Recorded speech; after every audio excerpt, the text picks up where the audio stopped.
Shalom Bapak Ibu, selamat pagi. Mari kita datang menghadap ke hadirat Tuhan. Kita berdoa dulu. Terima kasih Tuhan untuk berkat-Mu hari ini Tuhan. Karena Engkau luar biasa buat kami Tuhan. Berkati hati kami Tuhan, siapkan hati kami Tuhan untuk menerima firman-Mu. Biarlah kami bisa memuji-muji Engkau Tuhan di hari ini Tuhan. Berkati setiap hati kami ya Tuhan. Kami siap beribadah untuk hari ini Tuhan. Terima kasih Tuhan. Haleluya. Amin. Marilah kita menyembah Tuhan. Di hadapan Tuhan yang mengasihi kita. Sebab Tuhan sanggup mengampuni dan membebaskan kita dari kuasa dosa yang membelenggu kita. Anugerahnya Tuhan beri untuk menyelamatkan kita. Mari kita masuk dalam-dalamnya kasih Tuhan, kasih Bapa yang telah 1 minggu ini kita diberi berkat yang luar biasa. Kita masuk dalam pujian, dalamnya kasih-Mu Bapa.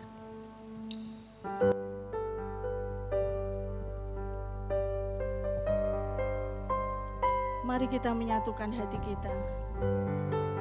Kita masuk dalam hadirat Tuhan. Kita bersekutu dengan Tuhan. Segenap dalamnya kasih-Mu Bapa, terlebih dari segalanya, pengorbanan yang termulia selamatkanku.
inilah kerinduan setiap kami di dalam Tuhan. Kami ingin terus menyembah lewat kehidupan yang Tuhan anugerahkan seumur hidup kami. Untuk puji, hormat, kemuliaan bagi nama Tuhan. Ibadah Minggu Prapaskah ini kita mulai dengan satu pengakuan. Pertolongan kita adalah dari Tuhan yang mengasihi dan telah menyelamatkan kita. Kasih karunia dan damai sejahtera dari Allah Bapa, Putra dan Roh Kudus menyertai saudara-saudari sekalian. Amin.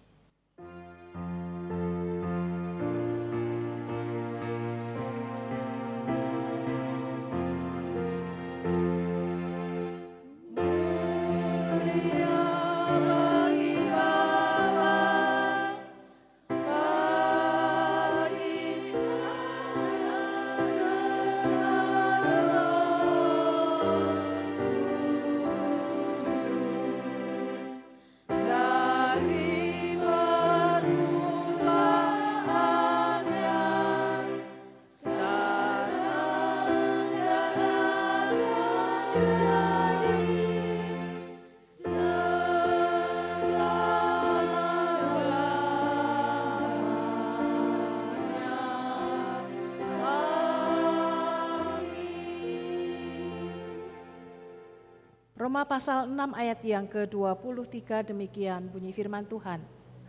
Sebab upah dosa ialah maut, tetapi karunia Allah ialah hidup yang kekal dalam Yesus Tuhan kita. Amin.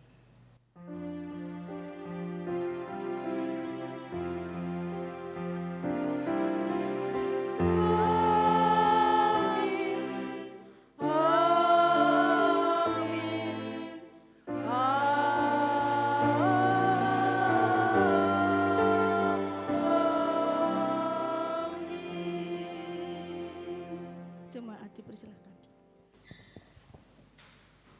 Bapak Ibu yang dikasihi Tuhan, pagi hari ini adalah Minggu Prapaskah yang pertama yang mengingatkan setiap kita bersama-sama bahwa kita sudah memasuki minggu-minggu Prapaskah. Kita diingatkan tentang satu cinta yang diwujudkan di dalam bentuk pengorbanan yang memberikan hidupnya untuk menyelamatkan setiap kita orang-orang yang berdosa. Mari di sepanjang minggu-minggu Prapaskah kita terus berefleksi melihat kehidupan kita, perjalanan iman kita, siapa diri kita. Sejauh mana perjalanan hidup pengiringan kita sebagai bentuk rasa syukur yang kita haturkan kepada Tuhan yang sudah mengampuni segala dosa dan kesalahan kita. Tidak hanya sekedar mengampuni, tetapi memulihkan kembali hubungan yang sudah rusak. Karena setiap kita adalah orang-orang yang berdosa. Dan upah yang didapat dari dosa yang kita lakukan adalah maut, kematian yang kekal. Tidak hanya kematian secara jasmani, lebih daripada itu, kematian rohani di dalam kehidupan kita. Tetapi karena kasih kemurahan Tuhan yang Tuhan beri dan anugerahkan kepada kita, kita mendapatkan pendamaian di dalam Kristus. Mari kita wujudkan rasa syukur kita dengan hidup semakin benar dan berkenan kepada Tuhan, semakin mengasihi Tuhan dan mengasihi pekerjaannya. Selamat memasuki Minggu Prapaskah yang pertama. Kebaikan kemurahan Tuhan senantiasa menyertai Bapak Ibu Saudara sekalian. Tuhan memberkati.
Ibu, di dalam pergumulan tentu banyak sekali yang kita hadapi.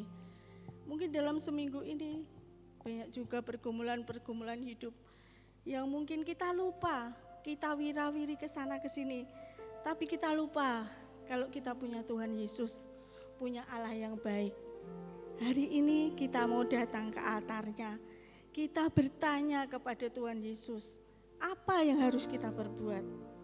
Kita akan memujikan pujian buat Tuhan, sujud di altarnya, kita merendahkan diri untuk datang kepada Tuhan.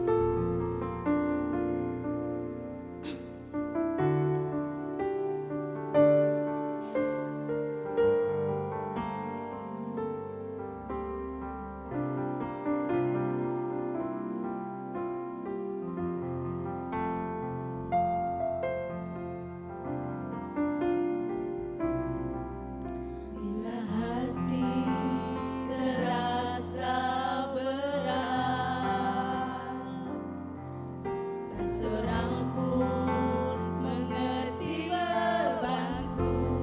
Ku tanya Yesus, apa yang harus ku buat?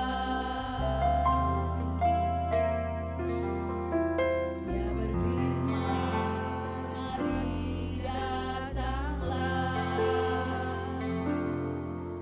Dia selalu pedulikan aku.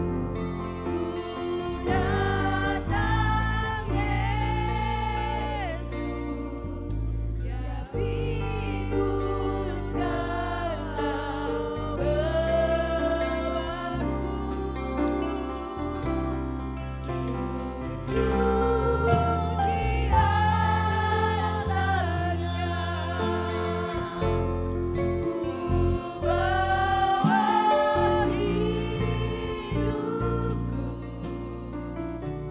ku terima anugerahnya dalam mulitku dan bebaskanku.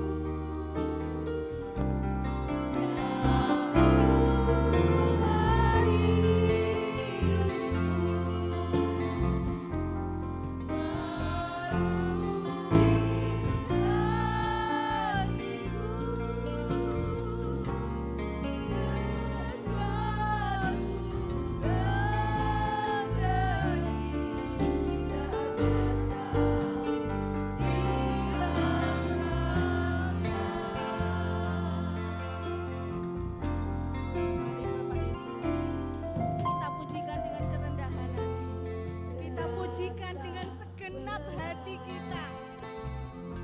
Kalau Tuhan benar-benar akan menjawab semuanya. Dia berfirman,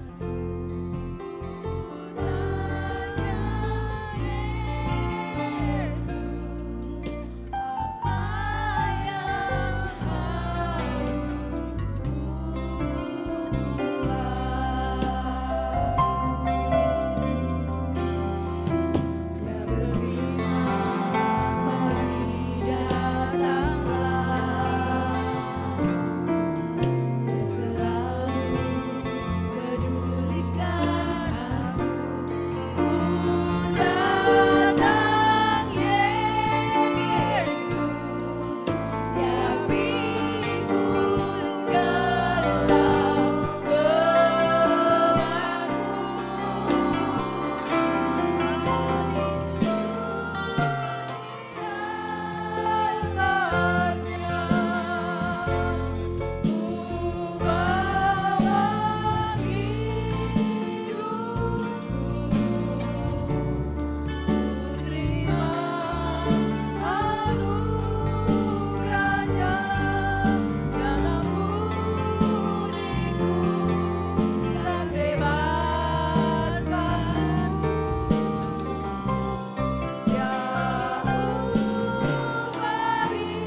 pengakuan dosa.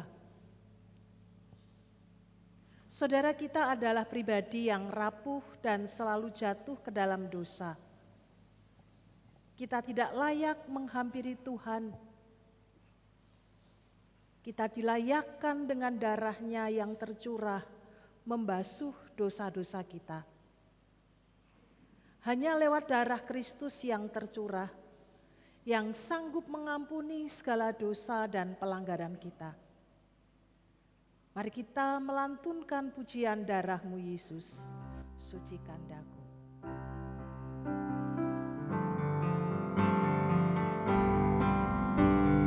Darah-Mu Yesus, sucikan aku.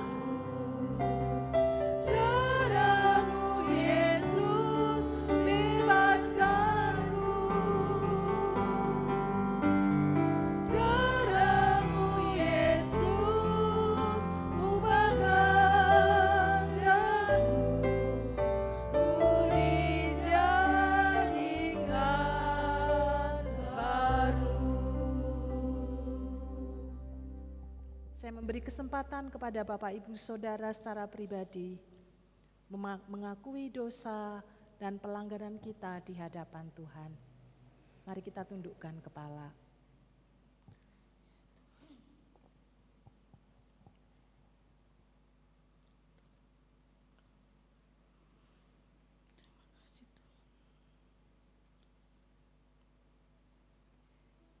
Inilah setiap kami di hadapan Tuhan. Tidak ada yang dapat kami sembunyikan di hadapan Tuhan. Semua terbuka lebar. Oleh karena itu, ampunilah segala dosa dan pelanggaran kami yang menyakiti hati Tuhan dan sesama kami. Kami tertunduk memohon belas kasihan Tuhan. Ajari kami hidup seturut dengan apa yang Tuhan sabdakan. Amin.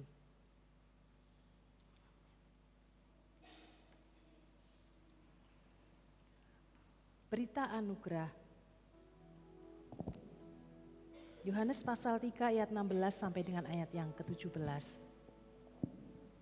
Karena begitu besar kasih Allah akan dunia ini, sehingga Ia telah mengaruniakan anaknya yang tunggal, supaya setiap orang yang percaya kepadanya tidak binasa, melainkan beroleh hidup yang kekal.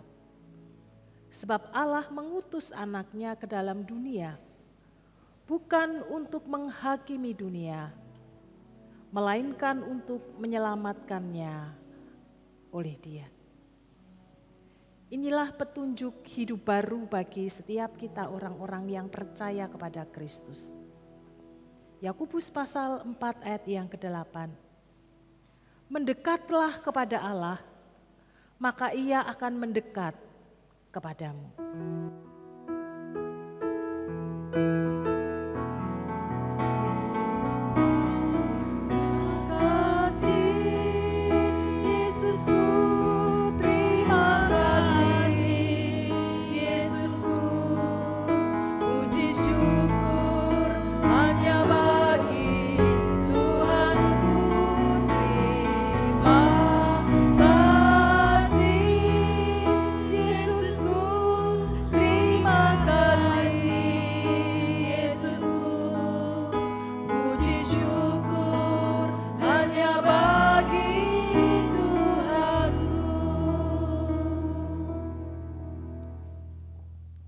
Sejenak kita akan mendengarkan persembahan pujian dari komisi bapak-bapak, komisi pria. Kami persilahkan.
Pujian ini menyatakan kalau kita jangan menyerah menghadapi hidup kita.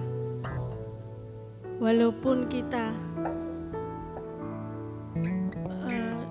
dipoles, dibantai, dipukul, tapi kita tetap kuat, kita tetap tegar.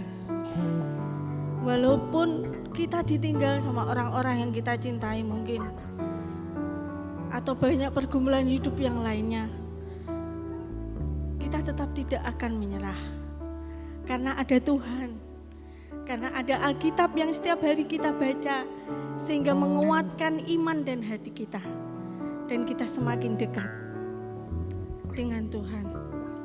Kita akan pujikan, jangan menyerah.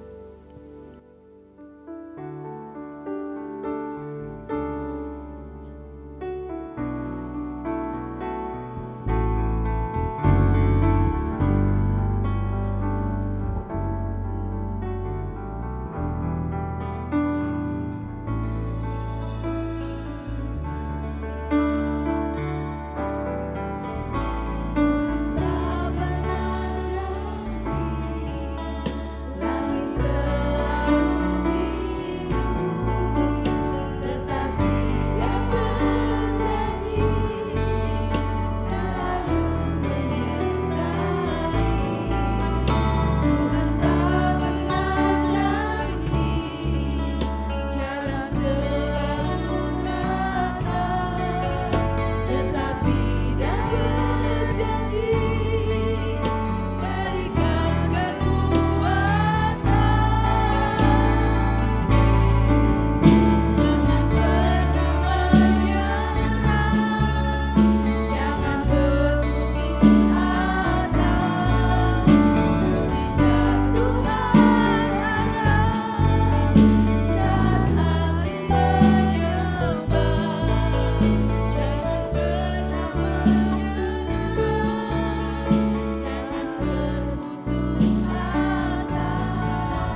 kami menyerahkan benih firman Tuhan pagi hari ini ke dalam tangan kasih-Mu.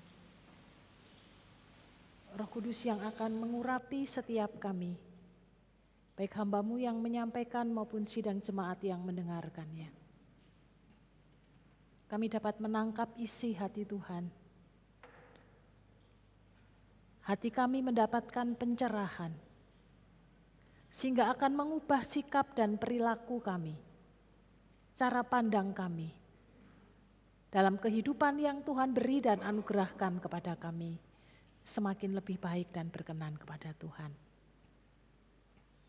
Kami menyerahkan waktu ini sepenuhnya ke dalam tangan Allah kami yang hidup, Tuhan kami Yesus Kristus. Amin. Kitab Kejadian pasal 2 ayat 15 sampai dengan ayat yang ke-17. Demikian bunyi firman Tuhan, Kejadian pasal 2, 15 sampai dengan ayat yang ke-17. Tuhan Allah mengambil manusia itu dan menempatkannya di Taman Eden untuk mengerjakan dan memelihara taman itu. Lalu Tuhan Allah memberi perintah kepada manusia, firman-Nya, buah dari semua pohon dalam taman ini boleh kau makan dengan bebas. Tetapi buah dari pohon pengetahuan tentang yang baik dan yang jahat, jangan kau makan, sebab pada saat engkau memakannya, engkau pasti mati. Amin. Berbahagialah setiap kita yang hidupnya senantiasa diperbaharui lewat kebenaran firman Tuhan. Upah dosa adalah maut. Dari serangkaian masa raya Paskah dengan tema besar, mati terhadap dosa, hidup bagi Allah. Bapak, Ibu, dan Saudara yang dikasihi Tuhan, kata dosa tidak asing bagi setiap kita. Dan bahkan tidak hanya sekedar asing di telinga kita, tetapi kadang-kadang kita juga hidup di dalamnya atau jatuh ke dalam dosa. Kalau ada orang yang bertanya kepada setiap kita, berapa banyak sih dosa yang kita punya, kita miliki, yang selalu kita lakukan di dalam kehidupan ini. Karena seringkali orang melihat tindakan dosa itu adalah mencuri, menyakiti hati orang lain, berkata-kata kotor, menceritakan keburukan orang lain, melanggar aturan-aturan yang ada. Maka kita akan mengatakan bahwa dosaku sedikit karena aku jarang atau mungkin hampir tidak pernah melakukan hal-hal yang sedemikian keji. Menganggap bahwa diri kita ini lebih banyak baiknya, bersihnya, sucinya, kudusnya dibandingkan dosa, kesalahan, pelanggaran yang kita lakukan. Tetapi mari kita melihat Alkitab. Apa yang disampaikan Alkitab tentang dosa sehingga setiap kita menjadi lebih paham, lebih mengerti, lalu sekaligus kita akan menjadi mengerti betapa besar anugerah yang Tuhan beri dan limpahkan kepada setiap kita. Dalam kitab Ibrani, bahasa Ibrani, di kitab Perjanjian Lama, dosa itu disebut set Dan di dalam kitab Perjanjian Baru atau bahasa Yunani itu disebut harmatia. Bapak Ibu yang dikasihi Tuhan, lalu apa sih artinya itu? Melenceng dari sasaran. Ini satu gambaran yang diambil dari seorang pemanah atau pemain olahraga panah. Ketika ia hendak membidikkan anak panah ke sasaran yang ingin dituju. Maka kalau itu meleset, tidak sesuai dengan sasaran yang dimaksud,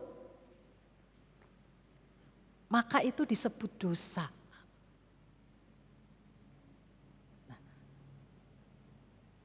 Jadi Alkitab ingin mengatakan kepada setiap kita pribadi lepas pribadi. Dosa itu bukan hanya sekedar kita melakukan kesalahan di dalam hidup ini yang seringkali secara umum dipahami oleh kebanyakan orang. Ketika kita tidak sesuai dengan tujuan Allah, melakukan apa yang menjadi tujuan Allah di dalam kehidupan kita, maka disitulah kita berdosa di hadapan Tuhan. Gagal mencapai tujuan dan rancangan yang diinginkan oleh Tuhan. Lalu apa yang diinginkan oleh Tuhan di dalam kehidupan umat manusia? Yaitu adanya keselarasan hidup yang utuh, benar, sempurna. Kaitannya di dalam melakukan apa yang menjadi maksud dan kehendak Allah. Garis bawahi benar, utuh, dan sempurna. Sesuai dengan apa yang Tuhan mau dan Tuhan inginkan. Lalu ketika kita mencoba menelisik hidup kita, kalau pemahaman dosa adalah demikian, maka seberapa banyak, seberapa besar dosa yang kita lakukan di dalam kehidupan kita karena tuntutannya sempurna, utuh dan benar sesuai dengan apa yang Tuhan mau.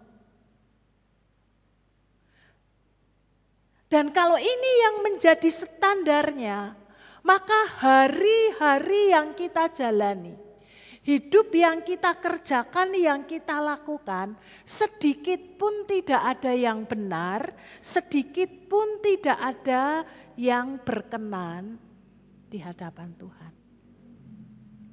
Selalu ada celah, selalu ada ketidaksempurnaan apa yang kita kerjakan di dalam kehidupan yang kita jalani. Maka setiap kita adalah orang-orang yang berdosa. Bukan hanya berdosa kaitannya dengan kecil atau besar, tetapi hampir seluruh kehidupan kita, kehidupan manusia, adalah kehidupan yang senantiasa berdosa dan melukai akan hati Allah. Karena standarnya adalah kesempurnaan daripada Kristus sendiri.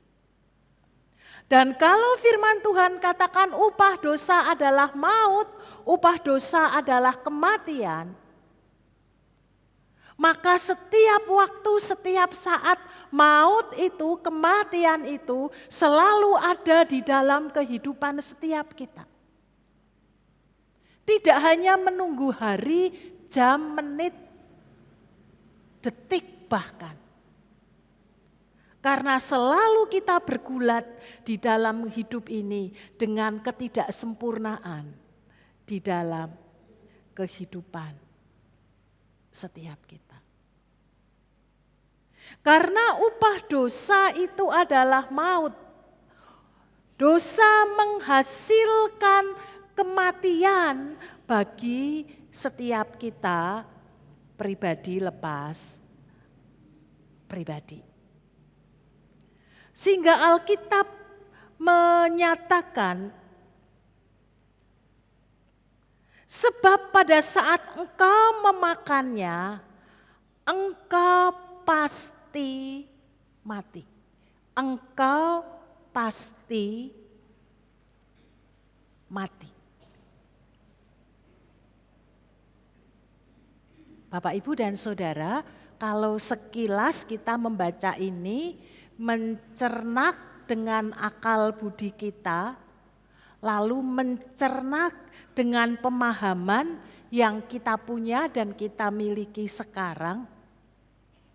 Lalu ketika kita sedikit jeli dan sedikit teliti membaca Alkitab secara runtut, di kitab Kejadian pasal 5 ayat 5, maka di situ dituliskan bahwa Adam itu hidup sampai umur 930 tahun. Lalu apa maksud Tuhan? Apa ini hanya gertak sambal Tuhan? Atau Tuhan tidak menepati apa yang diucapkan? Ini hanya klise, hanya untuk menakut-nakuti, seperti orang tua menakut-nakuti anak agar tidak melakukan tindakan dosa di dalam kehidupan yang dijalani. Bapak, Ibu, dan Saudara, kalau kata mati hanya kita pahami sekedar berhenti bernafas. Si A meninggal, padahal tadi seger. Kita ketemu, kita ngobrol, lalu meninggal, wafat, mangkat. Maka saat itu juga berhenti bernafas. Nafas hidupnya tidak ada di dalam tubuhnya. Sehingga kita memaknai pemahaman yang sama, itulah kematian. Tetapi mari kita mencoba melihat apa makna kematian di dalam Alkitab yang kita punya. Pertama-tama kita akan diajak untuk melihat bersama-sama. Kalau kita melihat apa yang disebut mati adalah orang tidak bernafas lagi atau berhenti bernafas, karena itu yang terjadi, pola yang terjadi, yang kita jumpai, kita lihat dan akan kita alami dalam kehidupan ini. Tetapi mari kita mencoba melihat dari teks dan konteks Alkitab. Adam manusia pertama, dia tidak pernah melihat orang yang mati. Menurut konsep seperti yang kita pikirkan. Karena Allah menciptakan Adam adalah manusia yang pertama. Yang Adam tahu adalah kehidupan. Lawan dari kematian adalah kehidupan. Yang Adam tahu dan Adam mengerti lewat akal budi yang ia punya dan ia miliki adalah satu kehidupan. Dan juga kehidupan itu bukan hanya sekedar karena ada nafas, ada roh yang di dalam diri kita sehingga kita bisa bernafas leluasa, kita bisa bergerak, kita bisa berkarya, maka itu disebut manusia hidup. Disebut dengan hidup. Kalau kita melihat di dalam Alkitab, maka tidak hanya sekedar bisa menghirup udara dengan segar, bergerak, beraktivitas. Tetapi kalau kita merujuk di dalam Alkitab, di pasal yang kedua di ayat sebelumnya, maka kita melihat bahwa di ayat yang ketujuh, manusia yang dibentuk dari tanah liat, benda mati. Lalu Allah menghembuskan rohnya, nafas kehidupan di hidung manusia yang masih dalam bentuk benda mati dari tanah liat itu, kemudian hidup. Tetapi bukankah tidak berhenti sampai di situ? Tidak hanya berhenti sampai bisa bergerak, bisa diajak komunikasi, bisa makan, bisa minum. Tetapi manusia yang hidup itu, Alkitab menuliskan agak mundur sedikit lagi di pasal 1 ayat yang ke-26. Ketika Allah menciptakan manusia, maka dibuat apa yang sesuai dengan kehendak Allah. Baiklah kita menjadikan manusia menurut gambar dan rupa kita, supaya mereka berkuasa atas ikan-ikan di laut dan burung-burung di udara, dan atas ternak dan atas seluruh bumi, dan atas segala binatang melata yang merayap di bumi. Itu idealisme manusia diciptakan, diberi tugas, diberi wewenang di dalamnya.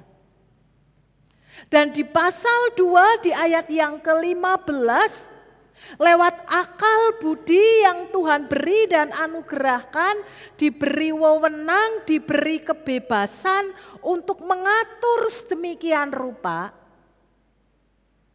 Namun meskipun diberi kebebasan, tetapi tetap ada batasnya.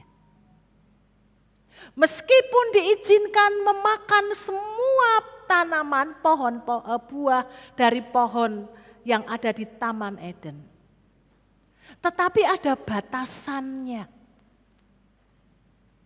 yaitu tidak boleh memakan buah pengetahuan baik dan buruk.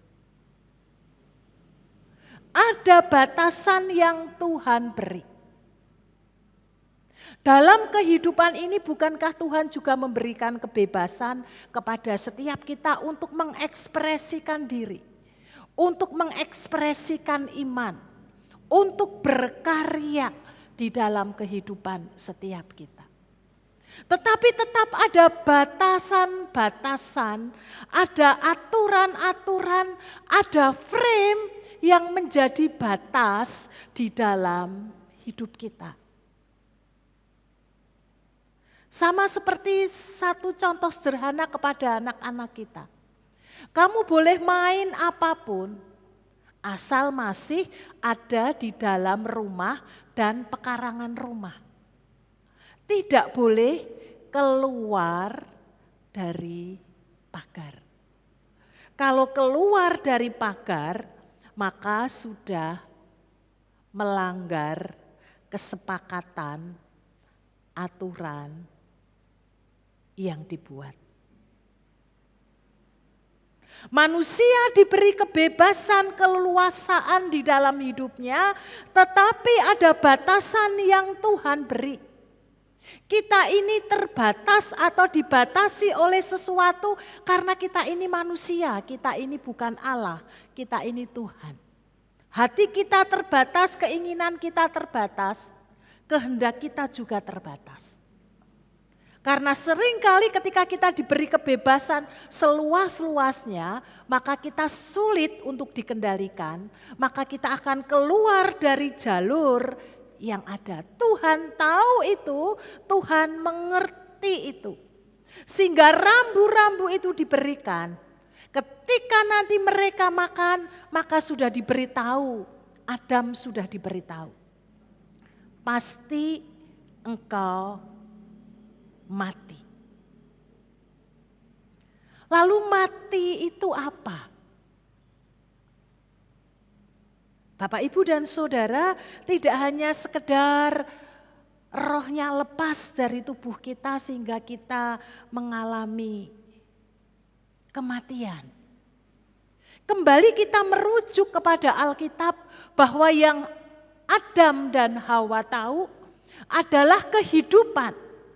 Hidup di mana memiliki persekutuan yang indah, persekutuan yang intim, bebas leluasa bersama dengan Allah, hidup di taman yang Allah ciptakan dan diberi keleluasaan untuk mengelola apa yang Tuhan percayakan dan anugerahkan. Itulah kehidupan. Sehingga kalau kemudian diperjumpakan dengan kata kematian, engkau akan mati. Maka mereka, Adam dan Hawa, menjadi mengerti. Mati berarti terpisah dari Allah. Putus hubungan dari hadirat Allah yang memberi kehidupan bagi mereka karena dosa yang mereka lakukan. Sehingga karena putus dengan Allah sebagai sumber kehidupan, maka Adam dan Hawa mereka hidup jauh dari Allah, dari penyertaan Allah, dari berdengar-dengaran dengan Allah, dari keleluasaan bersama dengan Allah. Karena dosa konsekuensinya adalah kematian, terpisah dengan Allah. Maka kematian yang dialami oleh manusia yang pertama. Yang pertama, kematian terpisah dari Allah. Putus hubungannya, mengalami hadirat Allah di dalam kehidupannya.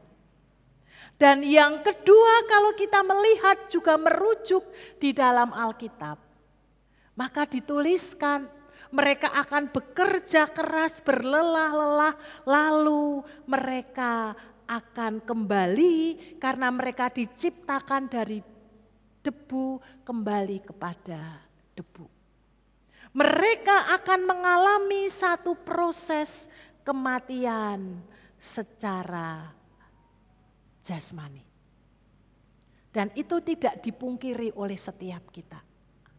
Kita pasti akan mengalami kematian secara jasmani. Mati secara rohani, terpisah dari Allah. Mati secara jasmani dan kita akan kembali kepada debu tanah. Bapak, Ibu, dan Saudara, orang yang tidak di dalam Kristus ini seperti orang menunggu bom waktu. Kalau seringkali ada bom yang hendak diledakkan, dirakit, maka biasanya ada waktu di dalamnya. 5 menit, 6 menit, 10 menit, sekian detik, dan berjalan mundur. Maka ketika 0 lalu bom itu akan meledak dan mematikan orang-orang yang ada di sekitarnya. Demikian juga setiap kita pribadi, lepas pribadi. Jangan kita sombong. Siapakah diri kita ini? Orang yang sangat-sangat berdosa dan kita tidak bisa lepas dari kuasa dosa itu di dalam kehidupan kita. Dan kita sedang berjalan di dalam kegelapan yang sangat pekat dan setiap langkah yang kita jalani, setiap detik yang kita hidupi menuju kepada kematian, kematian jasmani dan kematian rohani. mengalami kebinasaan yang kekal yang akan dialami seluruh umat manusia. Oleh karena itu jangan menganggap sepele, menganggap remeh tentang dosa. Tidak apa-apa. Ingat, dosa bukan hanya sekedar mencuri, melakukan hal-hal yang negatif, hal-hal yang merugikan orang di sekitar kita. Tetapi dosa adalah ketidaksempurnaan kita, ketidaktaatan kalau dalam teks yang kita baca. Dalam tindakan konkret, Adam dan Hawa makan buah pengetahuan baik dan yang tidak baik. Tetapi wujud di dalam kehidupan ini kalau standarnya adalah kebenaran, kekudusan, kesempurnaan daripada Allah, maka kita bukan siapa-siapa dan kita bukan apa-apa di dalam kehidupan ini. Tetapi lewat kasih kemurahan yang Tuhan beri dan anugerahkan kepada setiap kita. Di tengah-tengah, maaf dalam tanda petik, kesekaratan kita akan mengalami kematian itu, Allah hadir menolong menyelamatkan kita. Hanya Allah yang sempurna, yang benar dan adil itu yang bisa menolong menyelamatkan setiap kita pribadi lepas pribadi. Tidak hanya sekedar mengampuni segala dosa, kesalahan, pelanggaran lewat kematiannya di kayu salib. Tetapi juga sanggup memulihkan keberadaan setiap kita pribadi lepas pribadi. Kalau dosa adalah seperti kita membidikkan anak panah yang meleset, yang tidak tepat sasaran, maka lewat penebusan yang dilakukan oleh Kristus, maka Kristus sendiri yang akan memulihkan setiap kita.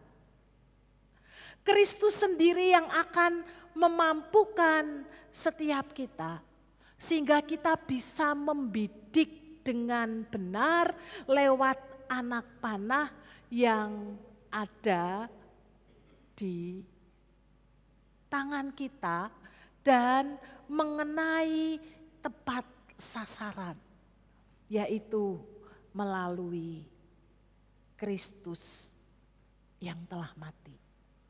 Satu nilai yang sangat berharga di dalam kehidupan setiap kita.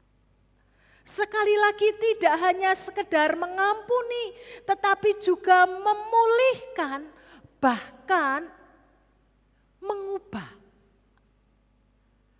hati kita, mengubah hidup kita, sehingga kita kembali dapat mengalami satu persekutuan yang indah, satu persekutuan yang intim bersama-sama dengan Allah. Bahkan tidak hanya berhenti sampai di situ. Tidak hanya sekedar kita bisa membidik dengan tepat sasaran sehingga kita tidak kembali jatuh ke dalam dosa. Tetapi lewat Roh Kudus yang Tuhan beri dan anugerahkan, maka Allah tinggal di dalam hati kita. Ketika Allah tinggal di dalam diri kita, maka ketika kita hendak melakukan apa yang Tuhan mau, apa yang benar, apa yang berkenan, apa yang sempurna di dalam Tuhan, apa yang utuh di dalam Tuhan, saya dan Bapak Ibu Saudara dimampukan untuk melakukannya. Kenapa? Karena Roh Allah sendiri yang mengerjakan di dalam kehidupan setiap kita. Ini bukan berarti kemudian kita menjadi imun terhadap dosa. Bukan berarti kita sudah tidak berdosa lagi karena sudah ada Kristus yang mati di salib, yang mengampuni, yang memulihkan, yang mengubah hidup kita. Tetapi dalam perjalanan peziarahan hidup ini, kita terus bergumul di dalamnya agar kita jangan sampai jatuh kembali ke dalam dosa.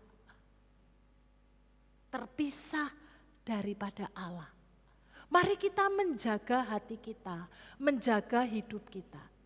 Bagaimana kita bisa menjaga hidup kita, bisa menjaga hati kita? Miliki persekutuan yang intim. Karena lewat persekutuan yang intim kepada Tuhan, Roh Tuhan yang akan menolong dan memimpin dalam kehidupan kita. Namun jika satu waktu dalam perjalanan hidup ternyata kita tersandung, kita jatuh ke dalam dosa, maka jangan sekali-kali kita berkata, sudah kadung teles, wis klebes, basah kuyup, ya sudah. Jatuh sekalian ke dalam dosa. Saya sudah tidak punya muka lagi. Nama baik saya sudah tercoreng. Orang sudah memberi stempel kepada diri saya.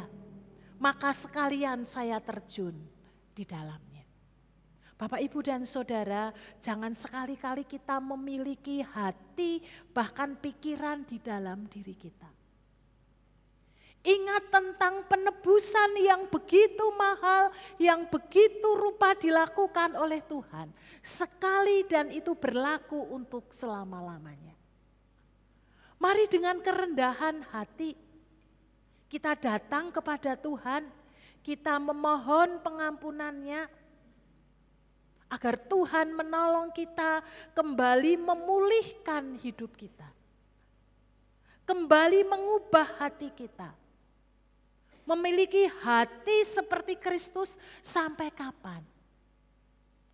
Proses kehidupan itu terus menerus sampai akhir hidup kita.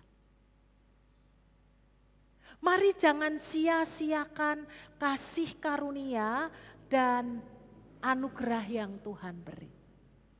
Ingat ketika kita akan jatuh ke dalam dosa, ingatlah ada Kristus yang sudah berkorban. Ingatlah bahwa ada Roh Kudus yang akan menolong dan memampukan kita.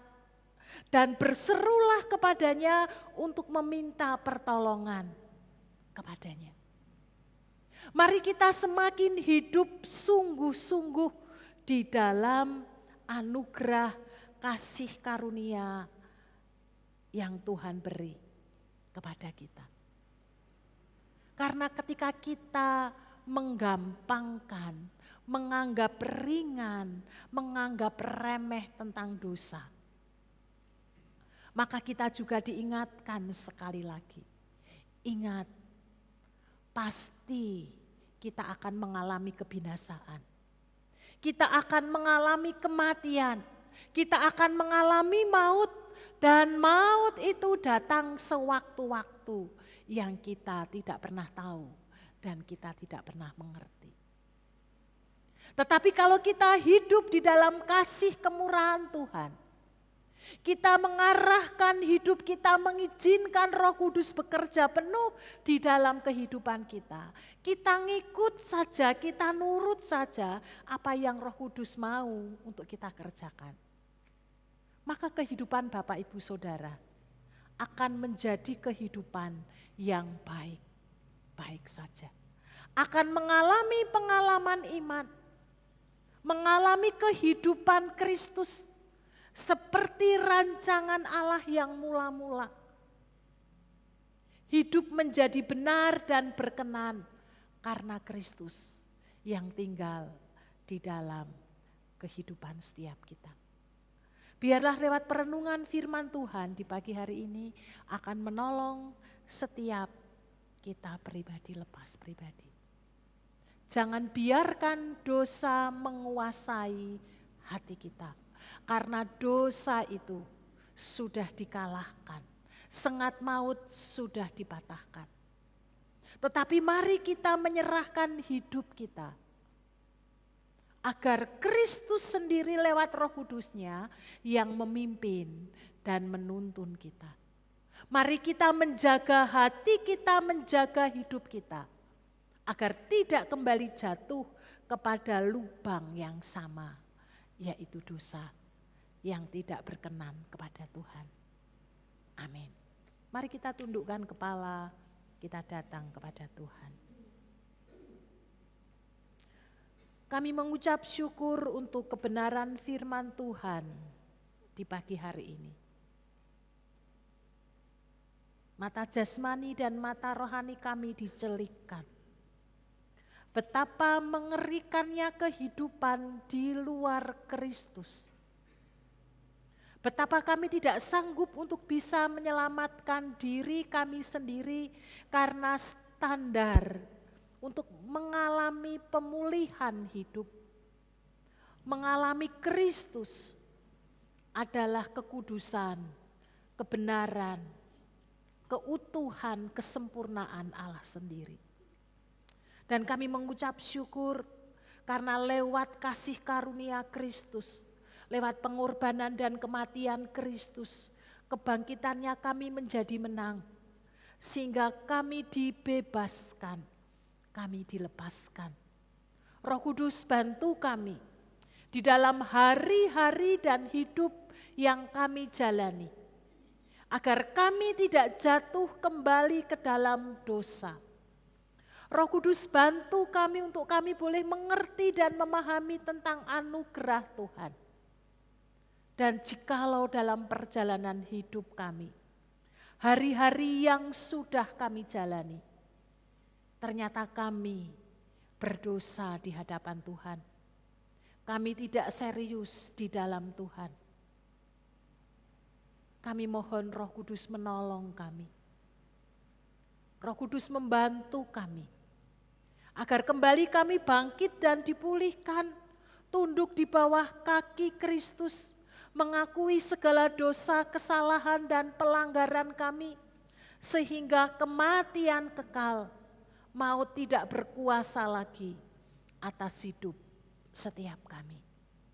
Terima kasih Bapa untuk pemurnian, untuk pengudusan, untuk penyertaan yang Tuhan beri dan anugerahkan kepada setiap kami.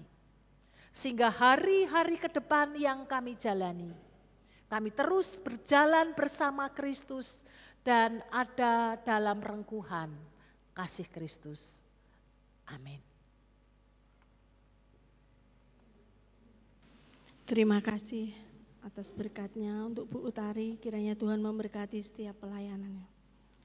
Bapak Ibu yang dikasihi Tuhan, 1 minggu kita sudah menerima berkat Tuhan yang luar biasa. Kita akan mengembalikannya kepada Tuhan. Ada satu di 2 Korintus 9 ayat 2. Hendaklah masing-masing memberikan menurut kerelaan hatinya, bukan dengan sedih hati atau karena paksaan. Sebab Allah mengasihi orang yang memberi dengan sukacita. Kami mengundang petugas kolektan untuk maju ke depan dan Bapak Ibu dipersilahkan untuk berdiri.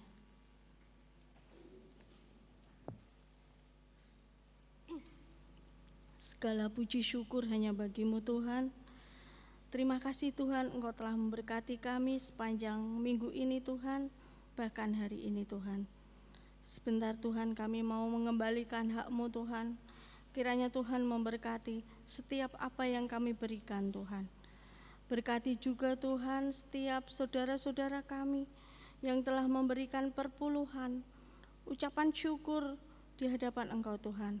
Berkati berlipat-lipat Tuhan, sehingga nama-Mu semakin dimuliakan. Berkati juga hamba-Mu yang mengelola keuangan, mengelola kolektan ini Tuhan, hikmat marifat-Mu. Terima kasih ya Tuhan Yesus. Berkati setiap pekerjaan dan usaha yang kami lakukan setiap harinya Tuhan. Terima kasih Tuhan. Haleluya. Amin.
Kita akan menutup ibadah di pagi hari ini dengan satu pujian dari PPR 1 nomor 89.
Sebagai jemaat Minonet, marilah kita mengikrarkan komitmen kemuritan.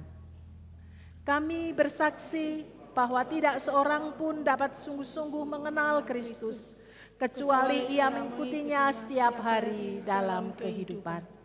Bersama dengan segenap orang percaya di segala tempat dan sepanjang abad, marilah kita mengucapkan pengakuan iman rasuli kita. Aku percaya kepada Allah, Bapa yang Maha Kuasa, Khalik langit dan bumi, dan kepada Yesus Kristus anaknya yang tunggal Tuhan kita, yang dikandung daripada Roh Kudus, lahir dari anak darah Maria, yang menderita sengsara di bawah pemerintahan Pontius Pilatus, disalibkan, mati dan dikuburkan, turun ke alam maut. Pada hari yang ketiga bangkit pula dari antara orang mati, naik ke surga, duduk di sebelah kanan Allah, Bapa yang Maha Kuasa. Dan dari sana ia akan datang kembali untuk menghakimi orang yang hidup dan yang mati. Aku percaya kepada Roh Kudus, gereja yang kudus dan am, persekutuan orang kudus, pengampunan dosa, kebangkitan orang mati, dan hidup yang kekal. Amin. Bapa yang mengasihi kami bersama dengan umat-Mu pagi hari ini memohon berkat untuk Ibu Esti Handayani yang berulang tahun. Kebaikan kemurahan Tuhan menyertai hamba-Mu dalam hidup dan karya yang Tuhan anugerahkan, di dalam mendampingi anak-anak yang dikasihi hikmat Tuhan Engkau limpahkan. Kami percaya pemeliharaan Tuhan ada pada hamba-Mu bersama dengan keluarga. Bahkan segala yang baik Tuhan sediakan dan anugerahkan bagi hamba-Mu. Demikian juga untuk anak Leo dan Kay di masa pertumbuhan mereka.